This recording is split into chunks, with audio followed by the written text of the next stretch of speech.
ఓం సదాశివసమారంభాం వ్యాసశంకరమధ్యమాం అస్మదాచార్యపర్యంతాం వందే గురుపరంపరాం.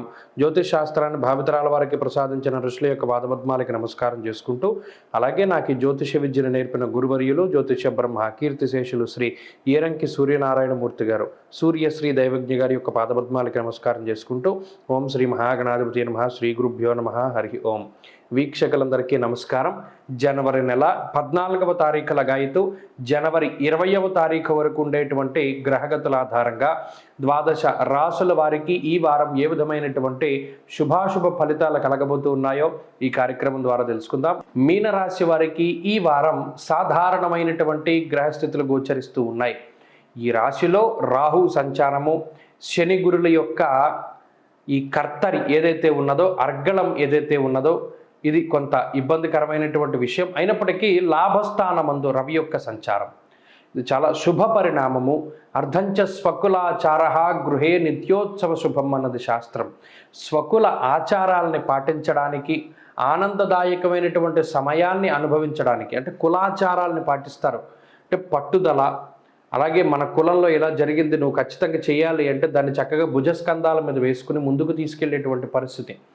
అలాగే ఆర్థికపరమైనటువంటి ఎదుగుదల, సంపాదన మార్గాలు పెరగడము లేదా ఆదాయం అభివృద్ధిలో ఉండడం లాంటి అంశాలు కూడా అనుకూలంగా ఉన్నాయి. అలాగే దశమ కేంద్రంలో శుక్ర బుధ కుజగ్రహాల యొక్క స్థితి ఉద్యోగరీత్యా కించిత్ ఒడిదుడుకుల్ని ఏర్పరిచినప్పటికీ, అనగా ఈ పరిస్థితుల్లో కూడా ఎక్కువ కాలం ఉద్యోగంలోనే గడిపేటువంటి పరిస్థితులు ఈ మీనరాశి వారికి ఉన్నప్పటికీ కూడా ఆ కష్టానికి తగినటువంటి ప్రతిఫలం ఖచ్చితంగా లభిస్తూనే ఉంటుంది. ఉద్యోగం మార్పు చేయవలసి వచ్చినటువంటి వారు లేదా కొత్త ఉద్యోగం కోసం, ఎక్కువ జీతం వచ్చేటువంటి ఉద్యోగాల కోసం చేసేటువంటి ప్రయత్నాలు ఏవైతే ఉన్నాయో అవి ఫలించడానికి, శీఘ్రగతిన మీకు మంచి ఫలితాలు రావడానికి అవకాశం ఉంటుంది. శరీరం బరువు పెరుగుతూ ఉంటుంది, కొంత ఆరోగ్యం పట్ల శ్రద్ధ పెట్టాలి.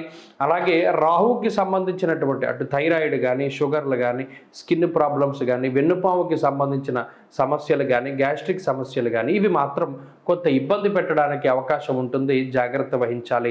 ఈ వారంలో ప్రత్యేకించి వారం యొక్క ప్రారంభంలో, అనగా ఆదివారము సోమవారం మాత్రం కొంత శరీరం అలసిపోవడానికి అవకాశం ఉంటుంది. ప్రయాణాలు చేయడానికి, స్థాన చలనాదులకి అవకాశం ఉంటుంది. ఆ తదుపరి వారం మొత్తం మంచి ఫలితాలు కనబడుతూ ఉన్నాయి. కుటుంబ పరిస్థితులు సానుకూలంగా ఉన్నాయి. ఉద్యోగపరమైనటువంటి చికాకులు తగ్గుముఖం పడతాయి. వ్యాపార లాభానికి ఈ గ్రహస్థితి చాలా ఉపయుక్తంగా ఉంటుంది. కొత్త వ్యాపారాలు ప్రారంభించడానికి సైతం ఈ గ్రహస్థితి ఉపయుక్తంగా ఉంటుంది. నూతన గృహాన్ని కొనుగోలు చేయడము, స్థలము, బంగారు ఆభరణాలు, వాహనాలు లాంటివి కొనుగోలు చేయడానికి కూడా అవకాశం ఉన్నది.